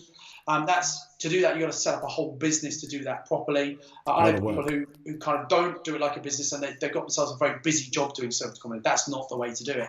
But I thought, I'm going to test with just a couple of the flats when they become empty. So I've just changed. I'm changing them. That's one of the remortgages I'm doing. Changed to a lender who's happy with serviced accommodation. I own the whole building, so the leases are not an issue, and also the planning is C3 classification, which is going to be the same, so it's all fine to do service accommodation. And I was going to test just 2, and if it works well, turn the whole block. And some of that was people who are, you know, tourists, holidaymakers, but some were some corporate clients as well. And the whole COVID thing has made a lot of people panic about holiday accommodation. You know, all the bookings dropped off a cliff for serviced accommodation or holiday lets because of the COVID-19 pandemic. Well, now it's booming, of course. That was only a very short term, wasn't it? Absolutely, absolutely. Now, actually, what's happened is that a lot of my clients, they pivoted, they changed their serviced accommodation to isolation units or whatever it might be. Contractors in London all needed someone to stay because some of the cheap hotels were suddenly shut. So a lot of my clients, they put contractors in during the week. So, you know, you've got to adapt, to the point I made earlier. Definitely, yeah. But actually, I think that the holiday lets are kind of interesting for 2 reasons. One is there are some really interesting tax advantages. You can get capital allowances on furnished holiday lets. And I think that actually staycations are going to become really popular in the UK because a lot of people don't want to travel, they don't want to fly, and I think the next year or 2, staycations could become very, very popular. Obviously, we've got a yurt going up, 30 square metre yurt going up in our woodland, Simon. Yeah, this weekend. One of my clients got a whole load of yurts, and actually, it's a really popular thing to do. Really, yeah. 200-300 quid a night. It's crazy. Just do a handful of nights and the house mortgage is covered. Cause my wife's Dutch, so we go over to Holland a lot. We go over, I don't know, a good sort of 10 weeks a year, probably spread out. So if I just rent it out, I don't want to be here when I'm here, and I want it away from the house. This is my haven, it's my property, but I still can't resist making a bit of money from it. I got 200 odd units out there, but let's stick another one in my back garden. I've got 8 acres of back garden, so it's not too bad, but they're far enough away. But still, I was like, I'll take a bit of £300 a night from a yurt. It's brilliant. Absolutely. Yeah. I'll post some pictures of that online at one point. I think it'll be a good little story to tell. And I think there's going to be some opportunities. I think when COVID-19 first hit, a lot of people panicked. People doing rent-to-rents through the keys back to the landlords, which I understand why they think it's not really fair to do that. And so I think there's going to be less competition in the market, and I think it will come back, will recover. So I think service accommodation, holiday lets is something that is going to work in the future. But again, what about location? Do your research. But there's always an opportunity. There's always an angle if you look at it in the right way. What's your view? And this is, in my view, is a bit of a grey area in terms of holiday lets / service accommodation / C3, which is single residential. From my experience, which was we probably did about 15 to 20 service department units for about 6 months on a site that we just finished. And it was, it would have taken time to fill all 27 units with resi. So we did a bit of it service to see if it was going to be a way to go for that building. Nice self-contained building of 27 studio apartments. Thought it could work really well. But you know what? It was a full-time business. It was so much work and, reviews and turnovers. But I'm just waffling. But the planning, that was C3, and we spoke to the council, and they were kind of happy with kind of weekly lets or more. Yes. When we went into and we didn't provide food, we didn't provide a very high level of service. It was one turnover at the beginning, the end of the tenancy, or they could pay a bit extra to do it weekly, and that was it. There was no real reception, on-time staff. We wouldn't clean their units for them unless they wanted to pay for it. So essentially, they were paying for the cleaning themselves. So it was very low-level service, which kept it within the C3. If you're providing food and accommodation and cleaning daily and turnovers, you start to go into the C1 class, don't you? C1 classification. Yeah, and so what's your take on that? Is there anything to add really to what I've just said? I think you're absolutely right. I think you've got to think what's the service I'm providing and what's the planning classification I need for that. My flats in Halifax are C3, obviously because they're residential flats. That's what they're going to be. The short-term lets, we're not going to be providing food or anything. It's literally the accommodation, short-term lets. So like corporate lets almost. Yeah, it will be. It will be people, companies, the occasional weekends and things, and that's it. That's different from, I guess, a holiday seaside rental property. But yeah, so as far as I'm concerned, for that, C3 is the fine planning classification. There are 3 things you need to think about when you do service accommodation. One is, if it's a leasehold property, what does the lease say? Is it possible to do short-term lets? Many leases don't allow it. The next thing you need to think about is the planning. Is the planning right on it? And the third is the finance. A lot of people are doing serviced accommodation. The finance doesn't actually allow it. And that's because it's not new. It's been done for many, many years, but it's new in terms of the general property investor population becoming aware of it and doing it. So a lot of mortgage products have just not kept up, and there are just a few lenders who are actually happy with it. Especially if you're not an experienced operator and you just, I'm going to try my latest building on it, they don't really like it because they want to see accounts and proof that you know what you're doing and all that kind of stuff. So it can definitely get a bit tricky. That's why I'm doing it very much. I'm just taking 2 out of 7 apartments, just testing with them, seeing how they do, and if that goes okay, we'll move the other ones over as the STs come to an end. I've got an interesting question here from James, and he asks, how do you deal with agents who introduce a property but aren't actually direct with the owner? And my God, I'm sick of getting offered deals where there's 3 agents in a chain and it falls down because someone doesn't have an actual permission to sell it, and they're just pulling it off Rightmove and trying to sell it and back-to-back something, and it's quite tricky, isn't it? I guess get to the seller's kitchen. Unfortunately, a lot of steel sourcers, they don't know what they're doing, and certainly about 10 years ago, there were lots of people who would get an email from someone saying, I've got this deal for sale. They then take off their details, send it to their list of people, and each person on the chain was trying to add 2%. And they weren't doing anything. They were adding no value at all. And you notice the same properties coming around and around again, thinking, oh, maybe that's not such a good deal if it keeps coming around. So the person you're dealing with, they've got to be direct to the owner. They've got to be mandated to sell the property. They've got to have the relation. They might have an option agreement signed up to secure the deal. You want to make sure they are compliant if someone's a deal sourcer. Let's just very quickly talk about that if you're deal sourcing.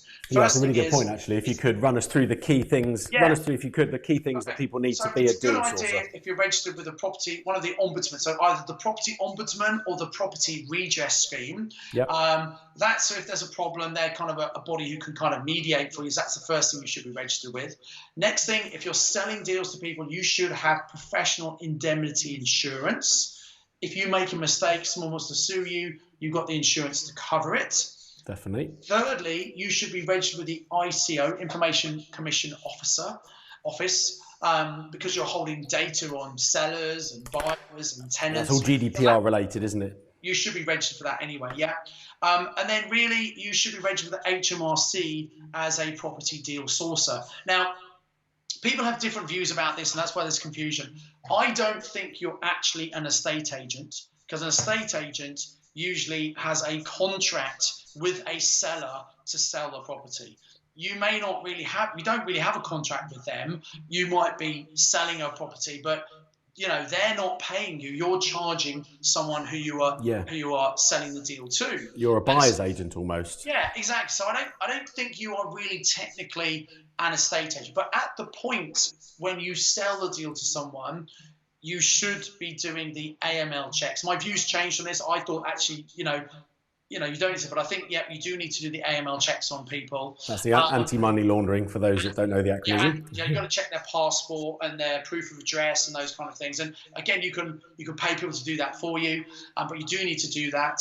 And then obviously, if you are taking fees from people, deposits, reservation fees, technically you should put that in a separate client account. And that's difficult to get client accounts sometimes. What a lot of people do is they say, well, pay the fees to the solicitor. Solicitors have client accounts. They can also and should also do the AML checks as well, but you probably still need to do AML checks yourself.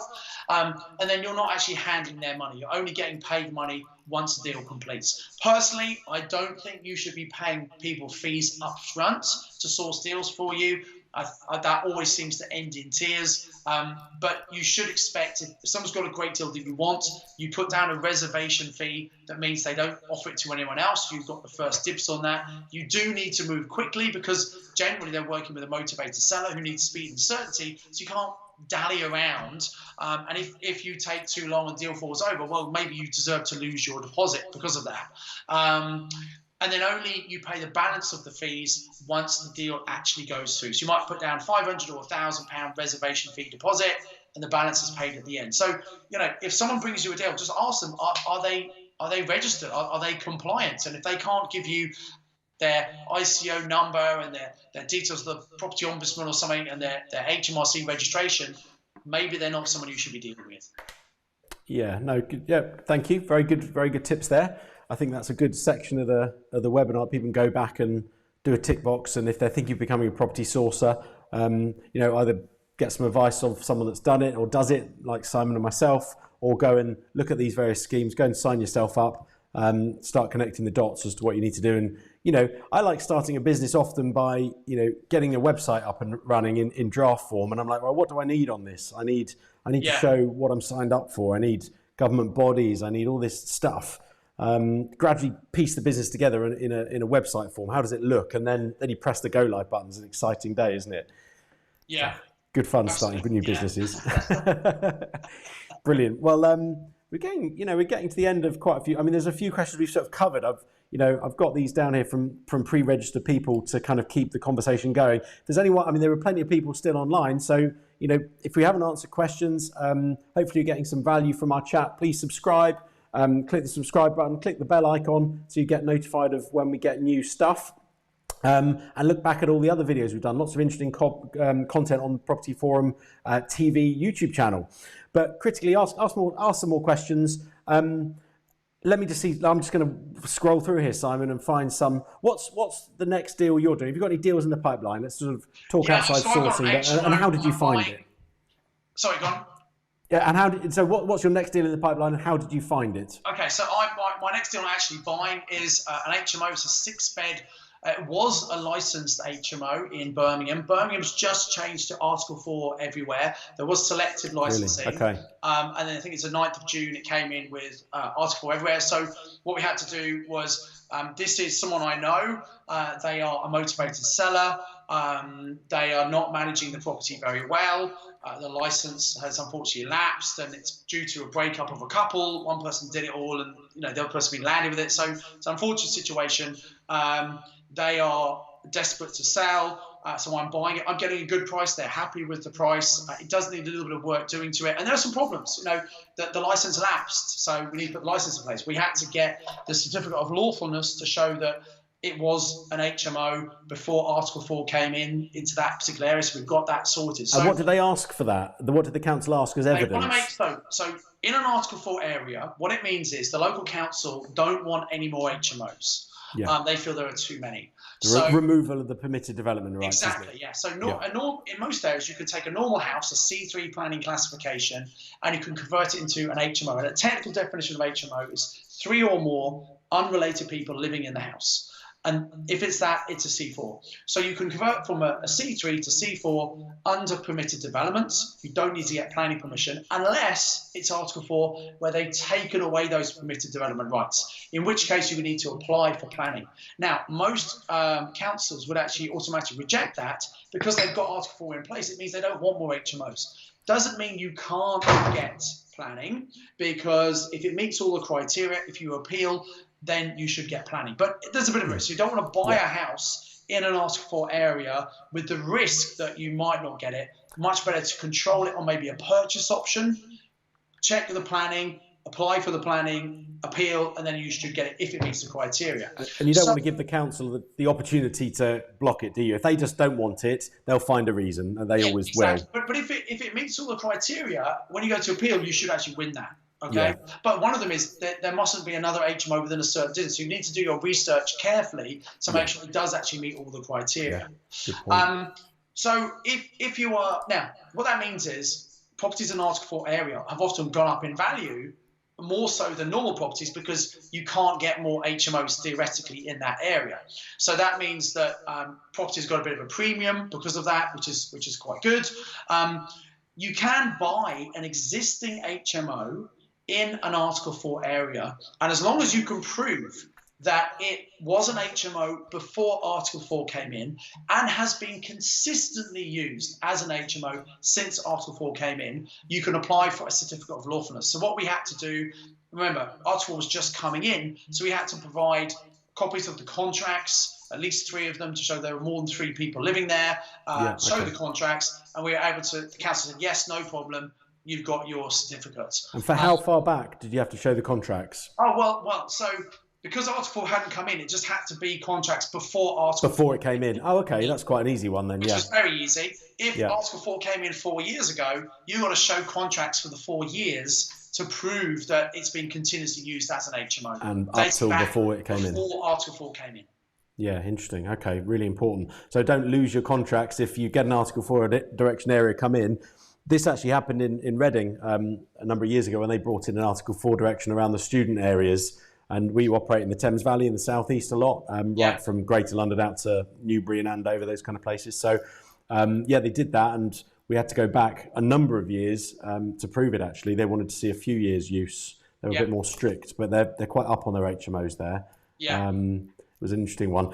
Interesting. Let's talk about refinancing HMOs. So, how are you? I'll tell you. I'll quickly give the viewers a bit of an intro as to how we're doing it or trying to do it, and I'd like to be interested to hear how you're financing it. Now, I'm more of a fan of taking a 4-bed family home with 2 or 3 reception rooms, converting it to an HMO, and then adding the value by not only the development work but also the added income. And I find that's easier to refinance potentially at the end to get more of your money back out. A commercial value refinance. Commercial valuation, investment valuation specifically. So going from either a bridge or a single buy-to-let purchase for 3 to 6 months, as long as short as possible, and then doing the work. And then when you start to rent it to more than 2 people, you'll have to refinance onto a commercial HMO loan. So that's kind of how we're doing it. We're trying to, spend a good amount, really develop the property to a high level. So it'd be hard to put it, and expensive to put it back to a family home again. You'd have to rip out all the fire alarms, all the fire stuff, so you really changed the physical development of it as well as the use, and therefore refinance is good. How do you do it? And if you're buying an existing one. So most of my valuations, I'll be perfectly honest, I don't really do many commercial valuations on my HMOs. I've got bricks and mortar valuations because I've got smaller HMOs. I've got five beds, 6-bed, etc. So I don't have bigger HMOs. Okay, no. But you're absolutely right. And actually, where you are down in the south, I think if you want to do HMOs in the south, which it doesn't work. It does work, but the way you do it is the best way. You want to find a large 3-4 bedroom house and convert that by spending money, extending the side and the back if you can, into maybe a 6-bed HMO. By adding lots of floor space and adding some en-suite things, you can massively increase the value and also the rent.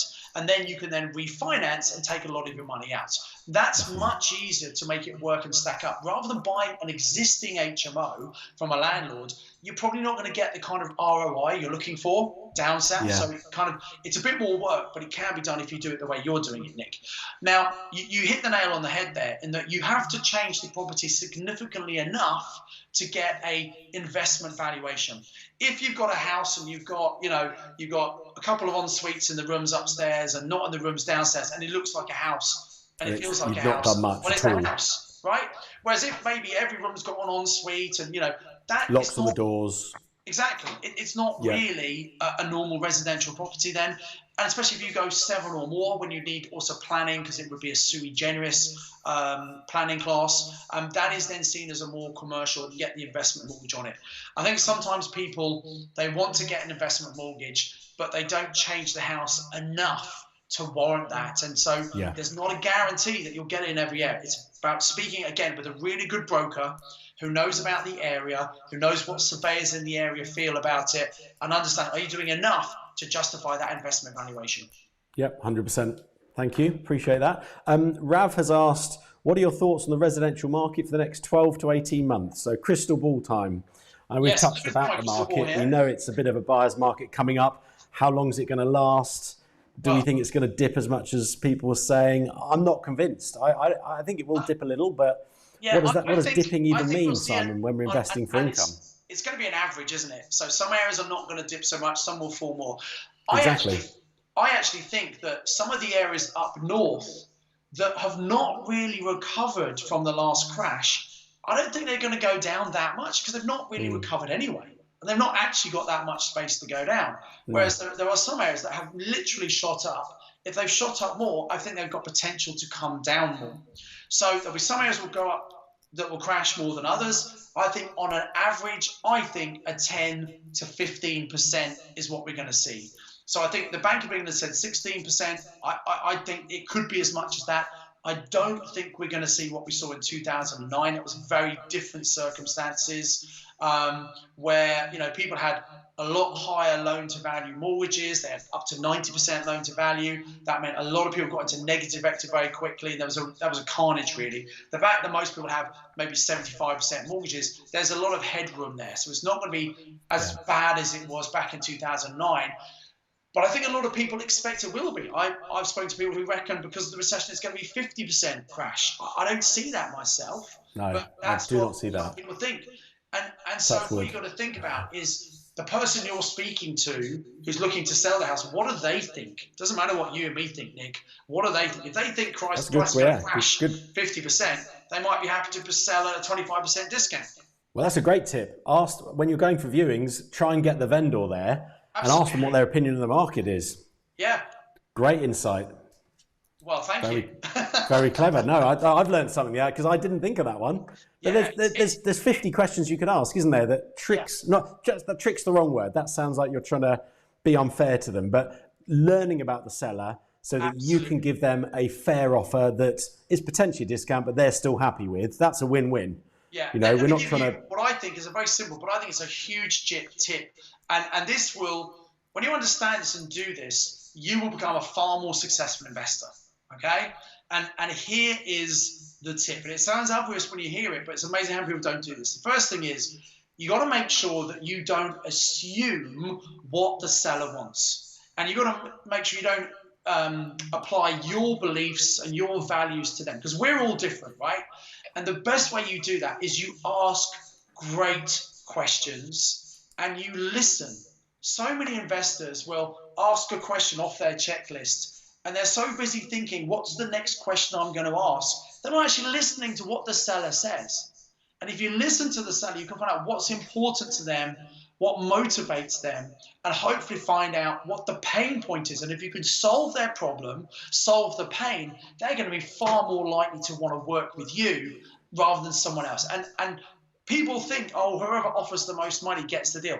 That is not true. If you work with truly motivated sellers, oh, massively, you got to understand what's important. Let me give you a very quick example. So one of my mastermind students, a lady called Julia, it must be 6 months ago, just when we had our last live event, she stood up and shared that she had a property deal she just secured. It was a property for about 140,000 she had agreed to purchase. She said that someone else had offered 150,000, £10,000 more, but she got the deal. Why? 2 reasons. First of all, she built the rapport with the agent. She got to know, the owner got to know them. They liked her. They trusted her. But here was the most important thing. She understood why were they selling the property. That's a great question to ask, by the way. Why are you selling the property? Definitely. They wanted to move into a council bungalow. And basically, they were on the waiting list. But to do that, they had to sell their house very quick, right? You can't, if an opportunity comes up, you can't hang around because these things don't come very often, right? So what they wanted to do, they kind of wanted to get a sale agreed on their house, but they didn't actually want to sell it because they didn't want to have to move into rented accommodation while they're waiting for a bungalow to come up. So what they really wanted was to sell. So you can't do sale and rent back. So they wanted to exchange. So they knew a sale was agreed and have some flexibility so that when the property came up for the council, they could say, yes, we've sold our house, complete on the sale, then move into the new bungalow. The other person who offered 150K just wanted them to move out of the house. Well, I want to use it. I want to rent it out. And so it was understanding what the owner wants. She was able to pay £10,000 less by asking great questions and listening to what they say. That's how you get great deals. Really, really spot on. And I'm leading on from another example there. There's 3 we're buying at the moment down in Hampshire. And the example of those 3, 2 of them are from divorces in lockdown, unfortunately. There is a few lockdowns. So, again, key is not necessarily price, it's about the terms. In the terms of that one, they wanted a good, solid buyer, which we are. We can demonstrate that from all our years' experience and what we've bought. Good relationship with the agent helps solidify it, working in that area, so the agent can back you up and support you and help progress the deal.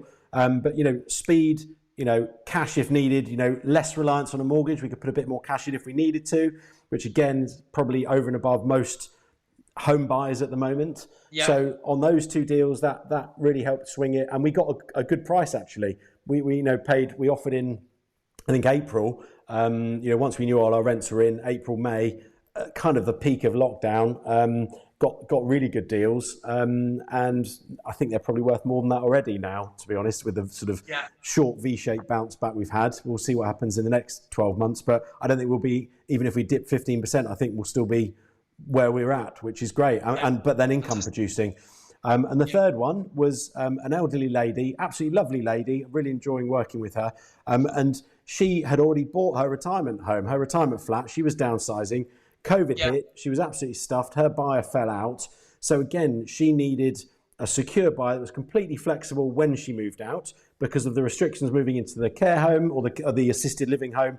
She didn't know when that would be because they're very careful about moving new residents in, highly risky area at the moment. And ultimately being very flexible on the completion was what got us that deal. And we got 15% off that deal because of that. And that's win-win for both parties there. I might have to wait a couple of months for the completion, but she hasn't had the time pressure. So yeah, lots of ways. And it's about, I think once you understand the scenarios, sourcing gets a lot easier. And I think something else I'd like to add actually, which I would have added earlier actually, is when you're sourcing, it's about being laser focused about what you're sourcing, isn't it? It's not about too many people that come to me for mentoring, and when we're talking about sourcing, if my mentees are watching, they'll probably be sort of, sighing, because I do rattle on about this. But it's about really knowing the strategy, knowing the financial model, knowing exactly where and what you're looking for. And when you do that, the deals actually become quite easy to find. If you're just analysing every deal that falls in your lap from all around the country, all different locations, all different sizes, all different investment amounts, no one, including myself and yourself, Simon, can analyse all those deals to see which is a good one. Exactly. But if you're looking in Birmingham, for example, and you know the market well, you've got all the agent connections, as soon as a diamond pops up out of the rough, you can spot it a mile off. Yeah. And that's the key. It's almost turning on its head, isn't it? Yes, absolutely. And you've got to have that clarity focus, know your area, know your numbers. And it takes a bit of time and effort to do that. But, the rewards are there if you put the time and effort in. Absolutely. Well, we're kind of running out of questions. We've got last couple that have just come in live. So I just want to quickly answer those, and then we're going to wrap up for today. So we've got Deepak Rajor has said he's a bit out of sync, but sources are finding unmortgageable properties. Any good tips there? Go to estate agents and look for all the ones that say cash only buyers. There we go. Simple. Okay. Brilliant. So look for cash only, trawl the portals as well for cash only. There are some good deal sourcing apps sort of coming out now. Not all amazing, but they do have good search facilities. They can trawl your prime location, Rightmove, and cash only would be one example. So go and look for deal sourcing apps, and there's a few out there. I won't pitch any today specifically, but that's another good tip. The thing about that cash only is, don't think, I've got to buy that cash. It's probably cash only because it's not mortgageable. Maybe it's not inhabitable, doesn't have a kitchen or bathroom. Maybe there's some structural damage, subsidence, or maybe it's a short lease. Now, all of those, I would control it on an option, agree a price, control it on an option, get all those problems fixed, then buy it, and it's then mortgageable. And that's how you're going to get a good deal. Absolutely. Or maybe another way of financing it would be a bridge loan. Bridge and refi at the end, or even a land and development loan style. Treat it as a proper development site. Look, a little plug here. I've got another business called Crowd Property, crowdproperty.com. Yes, very good crowdfunding platform. One of the things we can fund as well. Excellent. There you go. Well, there's a route directly to Simon. He's promised you the money already. No application required. It's here waiting for you.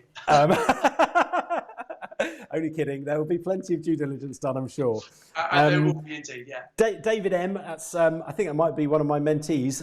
David has asked, what do you think about London? Is London going to be hard hit in the recession? I mean, London tends to be the first to go up and the first to go down, doesn't it? Yeah, well, actually, if you think about it, London has, in the last couple of years, started to come down. It used to be a couple of years ago, everything in London was just going like that. It was going over the price. London has softened in the last couple of years. So it has already slowed a bit, and that hasn't happened in many other parts of the country. Suddenly post-COVID, everything's jumped up again. I think if you think about it, what about all those little shops and restaurants that are not going to be surviving? What about the fact that not as many people are going to be coming into the city to do working in offices? There's obviously going to be a huge impact in London. I don't know what it's going to be. I don't know quite, but I think there will be an impact in London, absolutely. But it will probably be the first place to bounce back again. Yeah, and I think Brexit, the election, all of that dumbed the market for a good year and a year, 18 months before COVID. Yeah. It's been a tough couple of years in property, trying to work out what the heck's going on. But what I've learned is that keep going, keep buying, keep looking at the right deals, source well. This is a sourcing webinar. Source well, effectively, agree the right deals, and you've already built yourself a 10-15% buffer in the first place. That's right, yeah. So invest for cash flow. Deepak says, you guys are awesome. Thank you. Bless him. Thank you very much, Deepak. We appreciate that. So let's wrap it up there, Simon. Thank you ever so much for your time. Really appreciate it. Before we go, and before I just wrap up the show, can you give me a little overview? I've got your little scroller down on the bottom there. You're on screen on your own. Just give me, how can you help people at the moment? You've got your property sourcing course. That's just the link there. Tell us what they'll learn on that. So a couple of resources for people they check out. If you've not read my book, Property Magic, we sold over 100,000 copies over the last 12 years. currently the 6th edition. We keep on updating. Go and check out Property Magic on Amazon. You can listen on audio as well on Audible, so I'd recommend you do that. Another free resource is I have a Property Magic podcast. You can get on iTunes, Google Play, or Spotify. So go and check those out. If you've not been to a PIN meeting yet, Property Investors Network, go to pinmeeting.co.uk. It's £20 to go to a PIN meeting, but if you use my surname, which is Zutshi, Zutshi, as a voucher code on the payment page, you can bypass the payment for the very first time. Come and check it out for yourself completely free. Because they're virtual now, it's a great way to go to now you wouldn't normally physically go to, and do some research and build some power team there. Connect with me on LinkedIn if you want, Simon Zutshi. I have a YouTube channel, so Simon Zutshi, just go and search on YouTube, subscribe to that. And that's probably about it, Nick. Oh, and finally, we're doing this, depending on when you watch this recording, this is live, but when you watch the recording, we're doing some free training all about deal sourcing. The link's on the screen. Come and register for that. Hopefully you're in time to get to the live training. If not, there'll just be some recorded training there. And, you know, I think sourcing deals is probably the most important thing you need to learn. Whether it's just sourcing for yourself, or if you get good at that, you might then want to sell on to other people, great. But learning how to find great deals in your area is probably the best thing you can do if you want to be a successful investor. Yep, and I think this has been a really valuable webinar. I've learned something. Hopefully the viewers at home have.